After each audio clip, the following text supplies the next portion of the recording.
Thanks forward. আমার প্রতি আপনার কনসার্ন দেখে। আমি শুধু তোমার জন্য ওদেরকে মারিনি, যে কোনো মেয়ের সাথে অমনি ব্যবহার করলে আমি মারতাম।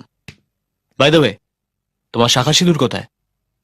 আমার কাছে যখনই বিয়ের কোনো মানে নেই, তাহলে এগুলো পরে কি হবে? সেটা ঠিক বলেছো, তবে কি জানো তো, এই শাখা সিঁদুর হলো বিবাহিত মেয়েদের রক্ষা কবচ।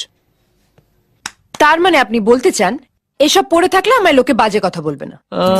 একদমই বলবে না তা নয়, খালি সংখ্যাটা একটু কমে যাবে। বাজে ছেলেদের নজর অবিবাহিত মেয়েদের প্রতি একটু বেশি থাকে, কারণ আজও আমাদের সমাজ শাখা সিঁদুরকে সম্মান করে।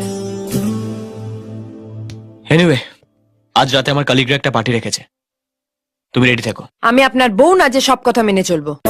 ও তাই তো বটে, তাহলে একটা কাজ করো, কালকে কোর্টে তুমি একাই চলে যাও। হ্যাঁ, কখন রেডি হতে হবে? ফুলটু গিরগিটি সেকেন্ডে সেকেন্ডে রং বদলায়। এই শোনো, ঠিক 6টা। জীবন জ্বালিয়ে দিল।